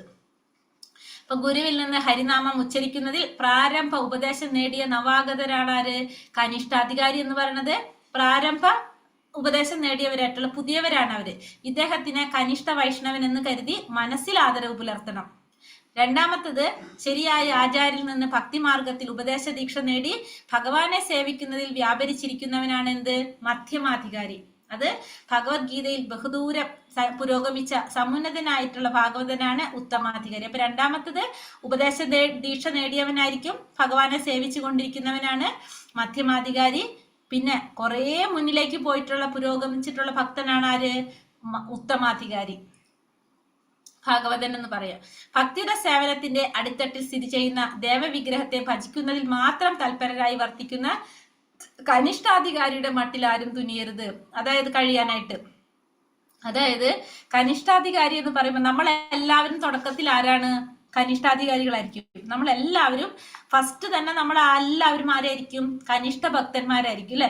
ആ കനിഷ്ഠാധികാരിയിൽ നമ്മൾ വന്നിട്ട് അതിനുശേഷം നമ്മൾ വന്നു ഭഗവത്ഗീത പഠിച്ചു, ഭാഗവതം മനസ്സിലാക്കി, ഇപ്പൊ ഈശോപനിഷത്ത് ഉപദേശം ഇതൊക്കെ നമ്മൾ പഠിച്ചു വരുമ്പോൾ നമുക്ക് ഭഗവാൻ ആരാണെന്നും മറ്റുള്ള ദേവന്മാരുടെ സ്ഥാനം എന്താണെന്നും എല്ലാം മനസ്സിലാക്കുമ്പോൾ നമ്മൾ എന്ത് ചെയ്യും? നമ്മൾ കനിഷ്ഠ ഭക്തരിൽ നിന്ന് പതുക്കെ നമ്മൾ അടുത്ത ലെവലിലേക്ക് കടക്കും, മധ്യമ ലെവലിലേക്ക് നമ്മൾ കടക്കും. അപ്പൊ അതുകൊണ്ട് പറയാണ് നമ്മൾ ആരും എന്ത് ചെയ്യരുത്? ആ കനിഷ്ഠാധികാരിയുടെ ലെവലിൽ തന്നെ നിൽക്കാൻ ആരും ശ്രമിക്കരുതെന്ന്. കേട്ടോ? നമ്മൾ ആരും കനിഷ്ഠ ഭക്തനായിട്ട് തന്നെ നിൽക്കരുത്, നമ്മൾ അടുത്ത ലെവലിലേക്ക് കടന്നിരിക്കണം എന്നാണ് ഇവിടെ പറയുന്നത്. കനിഷ്ഠ ഭക്തന്മാര് ഓരോരുത്തരും കനിഷ്ഠ ഭക്തനിൽ നിന്ന് മാറാനായിട്ട് ശ്രമിക്കേണ്ടതാണ്. കനിഷ്ഠ ഭക്തന്മാര് വിചാരിക്കുന്നത് എന്താണെന്ന് വെച്ചാല് ഭഗവാന്റെ വിഗ്രഹത്തെ ക്ഷേത്രത്തിൽ ചെന്ന് ആരാധിക്കുകയും എന്നാൽ ഭഗവത് ഭക്തന്മാരോടോ സാമാന്യ ജനങ്ങളോടോ വേണ്ട വിധം പെരുമാറാനായിട്ട് ആർക്കറിയില്ല? ഈ കനിഷ്ഠ ഭക്തന്മാർക്ക് അറിയില്ല. പരമപുരുഷോത്തമനായ ഭഗവാനെ പ്രേമഭാജനമായി കരുതി ആരാധിക്കുകയും ഭഗവത് ഭക്തന്മാരിൽ മൈത്രിയോടും അജ്ഞാനികളിൽ കൃപയോടും അസൂയാലുക്കളിൽ ഉപേക്ഷാ ബുദ്ധിയോടും പെരുമാറുന്നത് ചെയ്യുന്നതാണ് മധ്യമാധികാരി. അപ്പൊ രണ്ടാമത്തെ ഭക്തൻ മധ്യമാധികാരി. എങ്ങനെയാണ്? ഭഗവാനെ പ്രേമഭാജനമായിട്ട് കരുതി ഭഗവാനെ ആരാധിക്കുന്നു, ഭഗവാന്റെ ഭക്തന്മാരോട് മൈത്രിയോടുകൂടി പെരുമാറും, അജ്ഞാനികളോടോ കൃപയോടുകൂടി, ജ്ഞാനമില്ലാത്തവരുടെ കൃപയോടുകൂടി പെരുമാറും. അസൂയാലുക്കളിലാണെങ്കിലോ ഉപേക്ഷാ ബുദ്ധിയായിരിക്കും, അസൂയാലുക്കളെ മൈൻഡ് ചെയ്യില്ല. അങ്ങനെയാണ് ആര് പെരുമാറുന്നത്? മധ്യമാധികാരി പെരുമാറുന്നത്. അവർക്ക് ഇവരെ എല്ലാവരും തിരിച്ച് മനസ്സിലാക്കാനായിട്ട് ആർക്ക് സാധിക്കും? മധ്യമാധികാരികൾക്ക് സാധിക്കും. അവർക്ക് അജ്ഞാനികളെ കണ്ടു കഴിഞ്ഞാൽ അവർക്ക് മനസ്സിലാക്കാം. അപ്പൊ അവരോട് കൃപയോട് കൂടി പെരുമാറും, അവർക്ക് വേണ്ട കാര്യങ്ങൾ പറഞ്ഞു കൊടുക്കും. ഭഗവാന്റെ ഭക്തന്മാരോട് മൈത്രിയോട് കൂടി പെരുമാറും. അസൂയാലുക്കളാണെങ്കിലോ അവരായിട്ട് ദൂരെ നിൽക്കും. അങ്ങനെയാണ് ആര് ചെയ്യുന്നത്? മധ്യമാധികാരി ചെയ്യുന്നത്. മനസ്സിലായോ?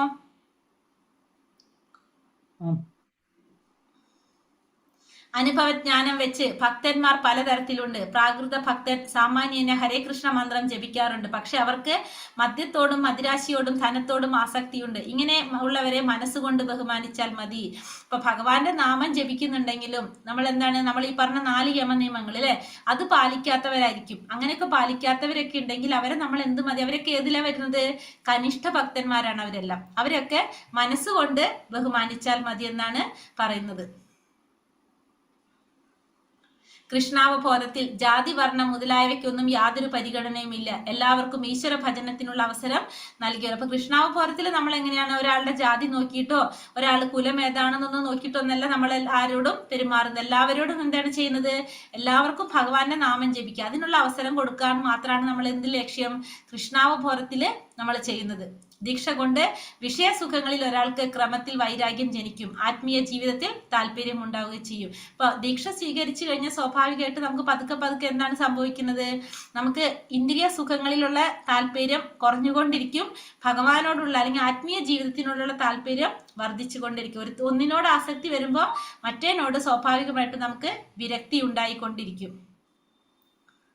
ദീക്ഷ സ്വീകരിക്കുവാൻ തയ്യാറായ ഒരാൾ തപസ്, ബ്രഹ്മചര്യം, ശരീരത്തിന്റെയും മനസ്സിന്റെയും നിയന്ത്രണം എന്നിവ പരിശീലിക്കുവാൻ തയ്യാറാകണം. അതായത് നമുക്ക് നമ്മളെ മനസ്സിനെ നിയന്ത്രിക്കാനായിട്ട്, നമുക്ക് ഇന്ദ്രിയങ്ങളെ നിയന്ത്രിക്കാനായിട്ട് നമുക്ക് സാധിക്കണം. അതിന് പരിശീലിക്കാനായിട്ട് നമ്മൾ തയ്യാറാകണം. എങ്ങനെ വ്യക്തി?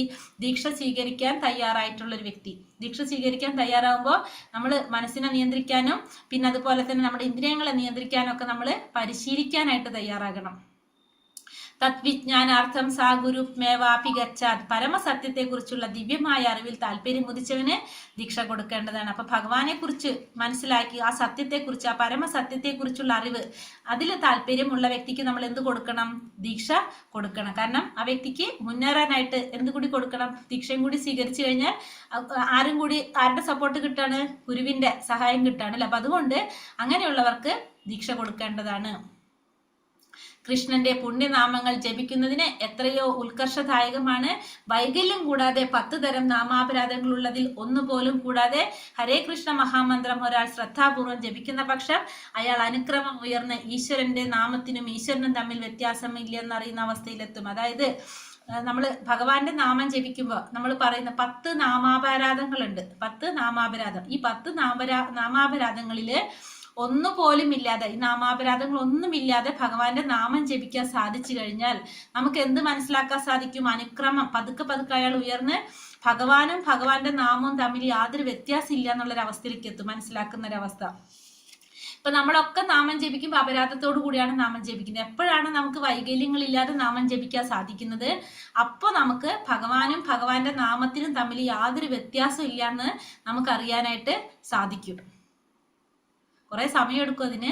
ഒരാൾ ഒരു തവണയെങ്കിലും കൃഷ്ണ എന്ന് ഉച്ചരിച്ചതായി കേട്ടാൽ അയാൾ ശ്രേഷ്ഠനാണെന്ന് കരുതണം. അപ്പൊ ഒരാൾ ഒരു പ്രാവശ്യമെങ്കിലും കൃഷ്ണ എന്ന് പറഞ്ഞു കഴിഞ്ഞാൽ അയാൾ ആരാണ്? ശ്രേഷ്ഠനാണ്. കാരണം ഭഗവാന്റെ നാമം കൃഷ്ണ എന്ന് ഉച്ചരിക്കാനായിട്ട് ഭഗവാന്റെ ഇച്ഛയില്ലാതെ, ഭഗവാൻ ആഗ്രഹിക്കാതെ നമുക്ക് നടക്കില്ല. അപ്പൊ അതുകൊണ്ട് അങ്ങനെ ഒരാൾക്ക് ജപിക്കാൻ സാധിച്ചു കഴിഞ്ഞാൽ, കൃഷ്ണ എന്ന് ഉച്ചരിക്കാൻ സാധിച്ചു കഴിഞ്ഞാൽ അയാൾ ആരാണ്? ശ്രേഷ്ഠനാണ്. ഭഗവാന്റെ നാമകീർത്തനത്തിൽ വീഴ്ച വരുത്തിയത് മൂലം ജീവിതത്തിന്റെ ഭൗതിക വശത്തേക്ക് ക്രമത്തിൽ പലരും അധപതിച്ചതായി കണ്ടിട്ടുണ്ട്. അപ്പൊ ഭഗവാന്റെ നാമം ജപിക്കുന്നതിൽ നമ്മൾ വീഴ്ച വരുത്തി കഴിഞ്ഞാൽ സ്വാഭാവികമായിട്ട് നമുക്ക് എന്ത് സംഭവിക്കും? ഭൗതികമായ ജീവിതത്തിലേക്ക് പലരും അധപതിച്ചതായിട്ടും കണ്ടുവരുന്നുണ്ട്. അപ്പൊ ഭഗവാന്റെ നാമജപം നമ്മൾ മുടക്കാതെ ചെയ്യാനായിട്ട് ശ്രമിക്കണം. ശാസ്ത്രജ്ഞാനത്തിൽ ദൃഢമായി ഉറച്ചിട്ടില്ലെങ്കിലും ഹരേ കൃഷ്ണ മഹാമന്ത്ര കീർത്തനത്തിൽ ഉറച്ച വിശ്വാസം കൈവളർത്തി നിശ്ചിത ഭക്തിര സേവനത്തിൽ വീഴ്ച കൂടാതെ വളർത്തുന്ന ഒരാൾ മധ്യമാധികാരിയായി ഗണിക്കപ്പെടുന്നു. അപ്പൊ ഈ മധ്യമാധികാരി നമ്മൾ പറഞ്ഞില്ല, ശാസ്ത്രജ്ഞാനം വളരെയധികം ഉണ്ടാവണമെന്നില്ല, പക്ഷെ മഹാമന്ത്ര ജപത്തിൽ ഉറച്ച വിശ്വാസം ഉണ്ടാവും. ഭക്തിര സേവനങ്ങൾ വീഴ്ച കൂടാതെ ചെയ്യുന്നവനായിരിക്കും. അങ്ങനെയുള്ള ഒരു വ്യക്തിയാണ് ആര്? മധ്യമാധികാരി എന്ന് പറയുന്നത്. രണ്ടാമത്തെ കാറ്റഗറിയിലുള്ളത് മധ്യമാധികാരി. കൃഷ്ണനെ ഭക്തിപൂർവ്വം സേവിക്കുന്നത് മൂലം ഒരുവൻ തൻ്റെ മറ്റെല്ലാ വിഹിത കർമ്മങ്ങളും അനുഷ്ഠിക്കുന്നു. അപ്പൊ ഭഗവാനെ സേവനം ചെയ്തു കഴിഞ്ഞാല് നമുക്ക് ചെയ്യേണ്ടതായിട്ടുള്ള മറ്റുള്ള കർമ്മങ്ങൾ മുഴുവനും അനുഷ്ഠിക്കുന്നതിന് തുല്യമാണ് ഭഗവത് സേവനം ചെയ്യാന്നുള്ളത്. നമ്മൾ പറയുന്നുണ്ടല്ലേ, യജ്ഞം ചെയ്യുന്നതിന്റെയും ദാനം ചെയ്യുന്നതിന്റെയും പിന്നെന്താണ് യജ്ഞവും ദാനവും വേദപഠനം ഇതൊക്കെ ചെയ്യുന്നതിന്റെ ഫലം നമുക്ക് എന്തുകൊണ്ട് മാത്രം സാധിക്കും? ഭക്തിപൂർവ്വം ഭഗവത് സേവനം ചെയ്യുന്നത് കൊണ്ട് മാത്രം സാധിക്കുന്നത് നമ്മൾ ഭഗവത്ഗീതയിൽ പഠിക്കുന്നുണ്ട്. അത് തന്നെയാണ് ഇവിടെ പറയുന്നത്, ഭഗവാനെ സേവിക്കുന്നത് മൂലം മറ്റെല്ലാ കർമ്മങ്ങളും അനുഷ്ഠിക്കുന്നതിന്റെ ഫലം കിട്ടും. ഭഗവത്ഗീത മനസ്സിലാക്കുന്നതിനുള്ള ശരിയായ രീതി ഭഗവത്ഗീതയിലെ എല്ലാ ഉപദേശങ്ങളും പൂർണ്ണമായും സ്വീകരിക്കുന്നതാണ്. അപ്പോൾ ഭഗവത്ഗീത മനസ്സിലാക്കാനായിട്ടുള്ള ശരിയായ രീതി എന്താണ്? ഭഗവത്ഗീതയിൽ ഭഗവാൻ പറഞ്ഞിരിക്കുന്ന ഉപദേശങ്ങളെല്ലാം സ്വീകരിക്കാം. ഹരേ കൃഷ്ണ മഹാമന്ത്രത്തിൽ നിരന്തരം മുഴുകുന്നവന് തന്റെ ആത്മീയ വ്യക്തിത്വം അറിയാനായിട്ട് കഴിയും. അപ്പൊ മഹാമന്ത്രത്തിൽ നിരന്തരം മുഴുകിക്കൊണ്ടിരിക്കുന്ന വ്യക്തിക്ക് തന്റെ ആത്മീയ വ്യക്തിത്വം എന്താണെന്ന് അറിയാനായിട്ട് സാധിക്കും. അപ്പൊ മഹാമന്ത്രം ഇതിലും പറയുന്നത് എന്താണ്? ഹരേ കൃഷ്ണ മഹാമന്ത്രം അത് നിരന്തരം ചെയ്തുകൊണ്ടിരിക്കുക എന്നുള്ളതാണ് മെയിനായിട്ട് ഇതിലും പറയുന്നത്. നാം എപ്പോഴും കൃഷ്ണന്റെ പുണ്യനാമങ്ങൾ ജപിക്കുകയും കൃഷ്ണപ്രസാദം രുചിക്കുകയും വേണം. ഇങ്ങനെ ചെയ്യുന്ന ഒരാൾക്ക് പരമപുരുഷോത്തമൻ സ്വയം പ്രകാശിതനാകും. അപ്പൊ ഭഗവാൻ എപ്പോഴാണ് സ്വയം പ്രകാശിതനാകുന്നത്? ഭഗവാന്റെ നാമം ജപിച്ചുകൊണ്ടിരിക്കുക, ഭഗവാന്റെ പ്രസാദം കഴിച്ചുകൊണ്ടിരിക്കുക. ഇത് രണ്ടും ചെയ്തുകൊണ്ടിരുന്നു കഴിഞ്ഞാല് ഭഗവാൻ സ്വയം പ്രകാശിതനായി തീരും. ഉത്തമാധികാരി മറ്റൊന്നിലും താല്പര്യം കാണിക്കാതെ കൃഷ്ണാവബോധ പ്രസ്ഥാനം വ്യാപിപ്പിക്കുക എന്നത് മാത്രം കർത്തവ്യമായി കാണുന്നു. ഒരു ഉത്തമാധികാരി എന്താണ്? അദ്ദേഹത്തിന് വേറെ ഒന്നിലും താല്പര്യം ഉണ്ടാവില്ല. എന്ത് മാത്രമേ ഉള്ളൂ? കൃഷ്ണാവബോധ പ്രസ്ഥാനം എത്രത്തോളം വ്യാപരിപ്പിക്കുക, അതിനുവേണ്ടി എന്തൊക്കെ ചെയ്യാൻ സാധിക്കുമോ അത് മാത്രം ചെയ്യുക. അത് തന്റെ കർത്തവ്യമാണെന്ന് വിചാരിച്ച് അത് മാത്രം ചെയ്തുകൊണ്ടിരിക്കുക. അതാണ് ആര് ചെയ്യുന്നത്? ഒരു ഉത്തമാധികാരി ചെയ്യുന്നത്. ഉത്തമാധികാരിയുടെ തലത്തിലേക്ക് ഉയരാതെ ആരും ഗുരുവായി ചമയരുത്. അപ്പൊ ഒരു ഉത്തമാധികാരി ആകാതെ ആരും എന്താവാൻ പാടില്ല? ഗുരുവാവാനായിട്ട് പാടില്ല. നമുക്കൊരു ഗുരുവിന് വേണ്ട യോഗ്യതകൾ പറഞ്ഞു അല്ലെ? അത് ആർക്കാണ് ഉണ്ടാകുക? ഒരു ഉത്തമാധികാരിക്കായിരിക്കും ആ യോഗ്യത ഉണ്ടാകുന്നത്. കനിഷ്ഠാധികാരിക്കും മധ്യമാധികാരിക്കും ശിഷ്യന്മാരെ സ്വീകരിക്കാം, പക്ഷെ ശിഷ്യന്മാർ അവരവരുടെ തന്നെ തലത്തിലുള്ളവരായിരിക്കണം. പക്ഷെ കനിഷ്ഠ മധ്യമാധികാരികളുടെ അപര്യാപ്തമായ മാർഗനിർദ്ദേശം കൊണ്ട് ജീവിത ലക്ഷ്യത്തിലേക്ക് മുന്നേറാൻ സാധ്യമല്ല. ഇപ്പൊ ഒരു ഗുരുവാവാനായിട്ട് യോഗ്യത ആർക്കേ ഉണ്ടാവുള്ളൂ? ഉത്തമാധികാരിക്ക് മാത്രമേ ഉണ്ടാവുള്ളൂ. കനിഷ്ഠാധികാരിക്കും മധ്യമാധികാരിക്കും ശിഷ്യന്മാരെ സ്വീകരിക്കാനായിട്ട് പാടില്ല. പക്ഷെ അവർ ശിഷ്യന്മാരെ സ്വീകരിക്കുകയാണെങ്കിൽ തന്നെ അവരെ തലത്തിലുള്ളവരെ മാത്രമേ ശിഷ്യന്മാരാക്കാൻ സാധിക്കുള്ളൂ. പക്ഷെ അവർക്ക് എന്തില്ല? അവർക്ക് അപര്യാപ്തമായ മാർഗനിർദ്ദേശം കൊടുക്കുക. കാരണം അവർക്ക് ശരിയായ രീതിയിൽ മാർഗനിർദ്ദേശം കൊടുക്കാൻ സാധിച്ചില്ലെങ്കിൽ അവരെ ജീവിതത്തിന്റെ ലക്ഷ്യത്തിലേക്ക് മുന്നേറ്റാനായിട്ട് ഇവർക്ക് സാധിക്കില്ല. ഹരേ കൃഷ്ണ കൃഷ്ണ കൃഷ്ണ ഹരേ ഹരേ, ഹരേ രാമ രാമ രാമ ഹരേ ഹരേ. വഞ്ചാകൽപതരൂപേശ്ച കൃപാ സിന്ധോഭ്യവച പതിതാനാം പാവനേഭ്യോ വൈഷ്ണവേഭ്യോ നമോ നമഃ. അനന്തകോടി വൈഷ്ണവവൃന്ദി की जय, श्रील प्रभुपाद की जय, गुरुदेव की जय, निताई गौर परमानंदे हरि हरि बोल. हरे कृष्ण. ക്വസ്റ്റ്യൻസ് നോക്കാം. നമ്മുടെ എന്താണ് ക്വസ്റ്റ്യൻ മാറിയത്? ഒന്നാമത്തെ ക്വസ്റ്റ്യൻ അല്ലേ? ഇതിൽ എന്താ പറയുന്നത്? ശ്ലോകത്തില് ശ്ലോകം 5 എന്താണ് പറയുന്നത്? നാമം ഉച്ചരിക്കുന്ന ഭക്തനെ മനസ്സുകൊണ്ട് ബഹുമാനിക്കണം. ഗുരുവിൽ നിന്ന് ദീക്ഷ സ്വീകരിച്ച് ഭഗവാനെ ഭജിക്കുന്ന ഭക്തനെ പ്രണാമം ചെയ്ത് ഭക്തന്മാരുടെ ഫലങ്ങളാണ് 5ാമത്തെ ശ്ലോകത്തിൽ ഉദ്ദേശിക്കുന്നത്. കനിഷ്ഠാധികാരി, മധ്യമാധികാരി, ഉത്തമാധികാരി തുടങ്ങി 3 തരത്തിലുള്ള ഭക്തന്മാരെ, 3 ലെവലുള്ള ഭക്തന്മാരെ കുറിച്ചിട്ടാണ് 5ാമത്തെ ശ്ലോകം ശ്ലോകത്തിൽ പറഞ്ഞു. മാതാജി, ദീക്ഷ സ്വീകരിച്ചവർ, ഭഗവാന്റെ സേവനം ചെയ്യുന്നവർ, മറ്റുള്ളവരെ നിന്ദിക്കാത്ത ശുദ്ധ ഭക്തന്മാർ, അവർക്ക് കൃഷ്ണനാമം ജപിച്ചുകൊണ്ട് ആദ്യത്തെ പടി ചെയ്യുന്ന ഭക്തന്മാരാണ് കനിഷ്ഠാധികാരി എന്ന് പറയുന്നത്. അല്ലെങ്കിൽ കനിഷ്ഠാധികാരി. ഗുരുവിൽ നിന്ന് ദീക്ഷ സ്വീകരിച്ച് ഭഗവാന്റെ നാമം ചെയ്യുന്ന ഭക്തരെ പ്രണാമം ചെയ്തുകൊണ്ട് ആദരിക്കണം. അത് മധ്യമാധികാരി. മനസ്സിനെ മറ്റൊന്നിലേക്കും വ്യതിചലിപ്പിക്കാതെ ഭക്തിമാർഗത്തിൽ മുന്നേറിയതിനും മറ്റുള്ളവരെ നിന്ദിക്കാതിരിക്കുന്നതുമായ പരിശുദ്ധമായ ഭക്തരെ സേവനം ചെയ്ത് ആദരിക്കണം. ഇങ്ങനെയുള്ള ഭക്തരെ ഉത്തമ ഭക്തർ അല്ലെങ്കിൽ ഉത്തമ അധികാരി എന്ന് പറയുന്നു. ഇനി മൂന്നും പറഞ്ഞില്ല നമ്മള്. അപ്പൊ ഒന്നാമത്തെ നമ്മൾ പറഞ്ഞു കൃഷ്ണ എന്ന നാമം ഉച്ചരിക്കുന്ന ഭക്തൻ ആരുടെ വാക്കിലാണോ സംഭാഷണത്തിലാണോ കൃഷ്ണ എന്ന നാമം ഉച്ചരിക്കുന്നുണ്ടെങ്കിൽ അവരും ഭഗവാന്റെ ഭക്തന്മാരാണ് അല്ലെ. അവരെ നമ്മള് മനസ്സുകൊണ്ട് ആദരിക്കണം. രണ്ടാമത്തെ കാറ്റഗറി പറഞ്ഞു ഗുരുവിൽ നിന്ന് ദീക്ഷ സ്വീകരിച്ച് ഭഗവാന്റെ നാമം ഭജിച്ചുകൊണ്ടിരിക്കുന്ന ഭഗവത് സേവനം ചെയ്തുകൊണ്ടിരിക്കുന്ന ഭക്തനെ പ്രണാമം ചെയ്തുകൊണ്ട് ആദരിക്കണം. മൂന്നാമത്തെ കാറ്റഗറി പറഞ്ഞു ഒരു എന്താണ് പറയുക ഉത്തമാധികാരി, അതായത് ഭഗവാന്റെ സേവനം മാത്രം ചെയ്തുകൊണ്ടിരിക്കുന്ന മറ്റുള്ളവരെ നിന്ദിക്കാത്ത എല്ലാവരെയും സമഭാവനയോടെ കാണുന്ന ശുദ്ധ ഹൃദയനായിട്ടുള്ള ഭക്തനെ സേവനം ചെയ്തുകൊണ്ട് ആദരിക്കണം. അപ്പൊ ഇവരെ 3 പേര് പറയുന്നത് ഒന്നാമത്തെ കാറ്റഗറി കനിഷ്ഠാധികാരി, രണ്ടാമത്തത് മധ്യമാധികാരി, മൂന്നാമത്തത് ഉത്തമാധികാരി. രണ്ടാമത്തെ ചോദ്യത്തിന്റെ ഉത്തരം നമ്മൾ പറഞ്ഞു. ഇപ്പൊ 3 തരത്തിലുള്ള ഭക്തന്മാര്. ഇനി ഉത്തമാധികാരിയുടെ പ്രത്യേകതകൾ എന്തൊക്കെയാണ്? ആചാര്യന്മാരാണ് ഉത്തമാധികാരി. ആചാര്യന്മാരാണ്, ഗുരുവിൽ നിന്ന് ദീക്ഷ സ്വീകരിച്ചവരാണ്, മറ്റുള്ളവരെ നിന്ദിക്കാത്ത ഹൃദയത്തോട് കൂടിയവനാണ്, എല്ലാവരെയും സമഭാവനയോടെ കാണുന്നവനാണ്, ശാസ്ത്രങ്ങളെ കുറിച്ച് നല്ല അറിവുള്ളവരായിരിക്കും, കൃഷ്ണാവബോധം വളർത്താൻ മാത്രം കൃഷ്ണാവബോധം പ്രചരിപ്പിക്കുക മാത്രമാണ് അവരുടെ ലക്ഷ്യം, വേറെ ഒന്നും അവർക്ക് ലക്ഷ്യമില്ല. മധ്യമാധികാരിയുടെ പ്രത്യേകതകൾ എന്തൊക്കെയാണ്? മധ്യമാധികാരികള് ഗുരുവിൽ നിന്ന് ദീക്ഷ സ്വീകരിച്ചവരാണ്, ഭഗവാന്റെ നാമം ഭജിച്ചുകൊണ്ടിരിക്കുന്നവരായിരിക്കും, ഭഗവത് സേവനം ചെയ്തുകൊണ്ടിരിക്കുന്നവരായിരിക്കും, കനിഷ്ഠ ഭക്തന്മാരോട് ദയോടെ പെരുമാറുന്നവരായിരിക്കും, ഉത്തമ ഭക്തന്മാരോട് രണ്ടു കൂട്ടരെ തിരിച്ചറിയുന്നവരായിരിക്കും. ഉത്തമ ഭക്തന്മാരോട് എങ്ങനെ എന്ന് പറയുന്നത്? കനിഷ്ഠ ഭക്തന്മാരോട് മൈത്രി ഭാവത്തോടെ, അങ്ങനെ എന്തല്ലോ പറഞ്ഞേ? ഭഗവത് ഭക്തന്മാരിൽ മൗത്രിയോടും അജ്ഞാനികളിൽ കൃപയോടും അജ്ഞാനികളോട് കൃപയോട് പെരുമാറുന്നവരായിരിക്കും. പിന്നെ അസൂയാലുക്കളെ അവഗണിക്കും, ഉപേക്ഷയോടെ ആയിരിക്കും പെരുമാറുന്നത്. അതാണ് മധ്യമാധികാരി പറയുന്നത്. എങ്ങനെയുള്ളവർക്ക് പരമപുരുഷൻ സ്വയം പ്രകാശിതനാകും? ഭഗവാന്റെ പുണ്യനാമം ജപിക്കുകയും കൃഷ്ണപ്രസാദം ഭജിക്കുകയും ചെയ്യുന്ന ഭഗവാന്റെ നാമം ജപിക്കുക, പ്രസാദം സ്വീകരിക്കുക അല്ലെ, ഇത് രണ്ടും ചെയ്യുന്നവരില് ഭഗവാൻ സ്വയം പ്രകാശിതനാകും. തപസ്യ ബ്രഹ്മചര്യേണ ശമേന ച ദമേന എന്ന ഭാഗവതത്തിലെ പ്രസ്താവന വ്യക്തമാക്കുക. അത് ഞാൻ പറഞ്ഞില്ല അല്ലെ. അതായത് ഒരു ആചാര്യൻ നിന്നൊരാൾ ദീക്ഷ സ്വീകരിക്കാൻ തയ്യാറാകുന്ന മുന്നെന്ത് ചെയ്തിരിക്കണം? തപസ്, ബ്രഹ്മചര്യം, ശരീരത്തിന്റെയും മനസ്സിന്റെയും നിയന്ത്രണം, ഇത് പരിശീലിക്കാനായിട്ട് തയ്യാറായിരിക്കണം. അപ്പൊ പറഞ്ഞിട്ടുണ്ടായിരുന്നില്ല, അതായത് നമ്മള് ദീക്ഷ സ്വീകരിക്കാനായിട്ട് ഒരാൾ തയ്യാറാകുന്നതിന് മുന്നേ എന്ത് ചെയ്തിരിക്കണം? തപസ്, ബ്രഹ്മചര്യം, പിന്നെ അതുപോലെ തന്നെ ശരീരത്തിന്റെയും മനസ്സിന്റെയും നിയന്ത്രണം, ഇത് പരിശീലിക്കാനായിട്ട് നമ്മൾ തയ്യാറായിരിക്കണം. അല്ലാതെ നമ്മൾ ദീക്ഷ സ്വീകരിക്കാനായിട്ട് നമ്മൾ ഒരിക്കലും തയ്യാറാകരുത്. എപ്പോഴാണ് ഒരു വ്യക്തി ഈശ്വരനും ഈശ്വരന്റെ നാമത്തിനും തമ്മിൽ വ്യത്യാസമില്ല എന്ന നിലയിലേക്ക് എത്തുന്നത്? വൈകല്യം കൂടാതെ 10 തരം നാമാപരാധങ്ങൾ ഉള്ളതിൽ ഒന്നുപോലും കൂടാതെ ഹരേ കൃഷ്ണ മഹാമന്ത്രം ഒരാൾ ജപിക്കുക. അതായത് വൈകല്യം കൂടാതെ 10 തരം നാമാപരാധങ്ങളുണ്ട്. ആ നാമാപരാധങ്ങളിൽ ഒന്നുപോലും നമുക്ക് തെറ്റാതെ നമുക്ക് ചെയ്യാൻ സാധിച്ചു കഴിഞ്ഞാല് നമുക്ക് മനസ്സിലാക്കാൻ സാധിക്കും ഭഗവാനും ഭഗവാന്റെ നാമത്തിനും തമ്മില് യാതൊരു വ്യത്യാസവും ഇല്ലെന്ന്. എല്ലാവരും ഭക്തി ജീവിതം ആരംഭിക്കുന്നത് ഏത് അവസ്ഥയിലാണ്? കനിഷ്ഠാവസ്ഥയിൽ അല്ലെ. കനിഷ്ഠാധികാരിയായിട്ട് എല്ലാവരും തുടങ്ങുന്നത്. ഈ ശ്ലോകത്തിൽ രൂപഗോസ്വാമി ഭക്തന്മാരോട് ഉപദേശിക്കുന്നത് എന്താണ്?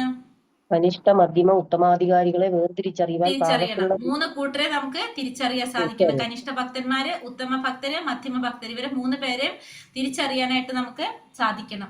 ഈ കനിഷ്ഠാധികാരി എന്ന് വെച്ചാൽ ആരാണ്? കൃഷ്ണനാമം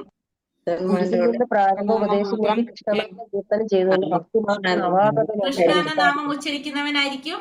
പിന്നെ ഭഗവത് വിഗ്രഹത്തെ ക്ഷേത്രത്തിൽ സാമാന്യ ജനങ്ങളോട് വേണ്ട വിധം പെരുമാറാൻ അറിയാത്ത പ്രാകൃത ഭക്തനാണ് ഉത്തമ ഭക്തന്മാർ. കനിഷ്ഠ ഭക്തന്മാര് സാമാന്യ ജനങ്ങളോട് വേണ്ട വിധത്തിൽ പെരുമാറാൻ അറിയാത്തവരായിരിക്കും. പിന്നെ എന്താ പറയാ, വിഗ്രഹ ആരാധന നടത്തിട്ട് ക്ഷേത്രത്തിൽ ചെന്നാൽ മാത്രമേ ഭഗവാനെ കാണാൻ പറ്റുള്ളൂ എന്ന് മാത്രമേ ഇവർ ചിന്തിക്കുന്നത്. ഭഗവാൻ ഉള്ളത് ഭഗവത് ക്ഷേത്രത്തിൽ പോയാലേ ഭഗവാനെ കാണാൻ സാധിക്കുള്ളൂ എന്ന് വിചാരിക്കുന്നവരാണ് ആര്?